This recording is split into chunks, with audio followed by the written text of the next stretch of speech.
I am going to talk on a differential diagnosis of tuberculosis. Tuberculosis is a major public health concern, especially in the endemic region. It mimics several other infectious, inflammatory, and neoplastic disease, making differential diagnosis essential. Now, as such, pulmonary, I will cover differential diagnosis of pulmonary and extrapulmonary tuberculosis based on clinical, radiological and laboratory findings. So first is a pulmonary. Pulmonary tuberculosis is caused by Mycobacterium tuberculosis and it is having a fever, cough, loss of appetite, loss of. So now let's go to the differential diagnosis. First is the infectious cause. Bacterial pneumonia, which can be caused by Streptococcus, Staphylococcus or Klebsiella. It has got acute onset, having a high grade fever, productive cough. On an X-ray there is a lobar consolidation. Respond to antibiotics within 48 to 72 hours. Now in lung abscess, second is a lung abscess. It has got foul smelling sputum, weight loss, and on X-ray there is a cavity with fluid level. Third is a nocardia and actinomycosis. It has got chronic cough, weight loss similar to pulmonary tuberculosis, filamentous bacteria seen on gram stain, and fourth is a fungal infection, that is aspergillosis. Aspergillosis, histoplasmosis and cryptococcosis. So in fungal infection, more common in immunocompromised patients. Cavitary lesion, positive fungal culture, and fifth is a viral pneumonia. It can be influenza, COVID-19, cytomegalovirus in immunocompromised, rapid progression, ground glass opacity on CT scan. Now the parasitic infection. First is a hydatid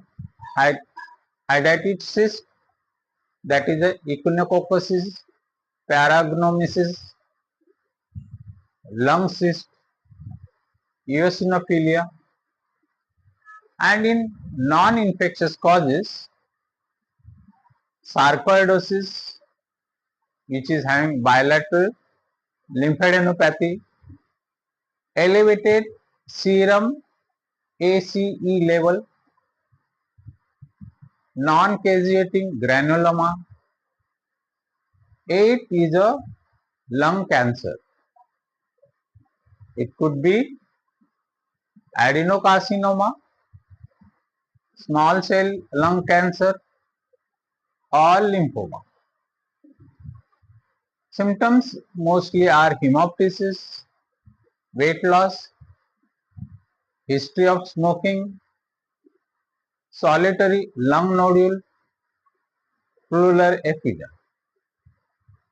Ninth is a interstitial lung disease, that is a ILD, and hypersensitive pneumonitis, pneumoconiosis and silicosis. Progressive dyspnea, reticular opacity on HRCT chest, no cavitation or cageation, necrosis. And the 10th is a pulmonary embolism with infarction. It is a sudden onset dyspnea, pleuritic chest pain, ECG pattern show S1, Q3, T3, D dimer elevated. 11th is a vaginous granulomatosis, that is GPA, necrotizing granulomas in lungs and kidneys. CA and CE positivity. Now we are starting on extrapulmonary differential diagnosis. First is a pleural tuberculosis, in which we find malignant pleural effusion,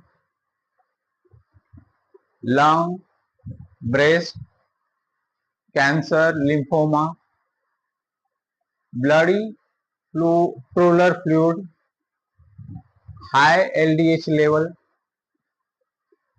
Cytology examination is positive for malignancy. Parapneumonic effusion, the or emphysema. There is a pus in the pleural fluid, high neutrophil count. Third is a rheumatoid arthritis related pleural effusion, in which low glucose, high rheumatoid factor titer. B is a lymph node tuberculosis, that is also called scrofula, in which lymphoma, that is Hodgkin or non-Hodgkin, they are painless lymphadenopathy. Reed Sternberg cell in Hodgkin's. Fifth is a cat scratch disease, Bartonella henselae. Exposure to cat, localized lymphadenopathy. Sixth is a sarcoidosis, non-caseating granuloma, hypercalcemia. Now C is a abdominal tuberculosis, differential diagnosis. First is a inflammatory bowel disease, that is a Crohn's disease, cobblestone appearance, skip lesion on colonoscopy. 8 is a GIT malignancy, the gastrointestinal malignancy, colon, stomach cancer, presenting with weight loss, obstruction.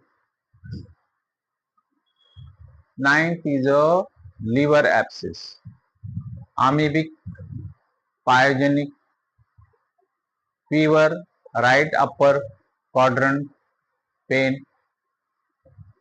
Now, central nervous system tuberculosis, differential diagnosis.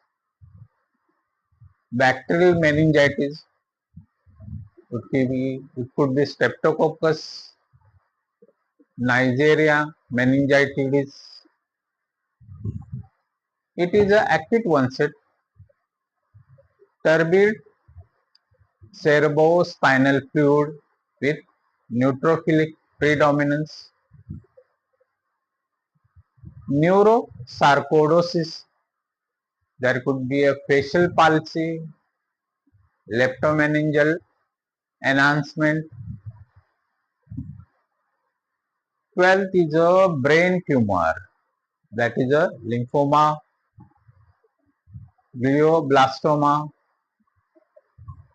focal neurological deficit, contrast enhancing lesion. bone and joint tuberculosis, differential diagnosis. Osteomyelitis could be because of staphylococcus or brucella. Acute onset, positive blood culture. Rheumatoid arthritis, it could be ankylosing spondylitis, chronic joint pain, HLA-B27 positive in ankylosing spondylitis. So let's conclude with a TB is a great mimicker and should always be in a differential diagnosis, especially in endemic region. A combination of clinical suspicion, imaging, that is a radiological, microbiological test like gene expert, a B smear, TB culture, and histopathology help distinguish TB from other conditions. Early and accurate diagnosis prevent unnecessary treatment and complication. Thank you.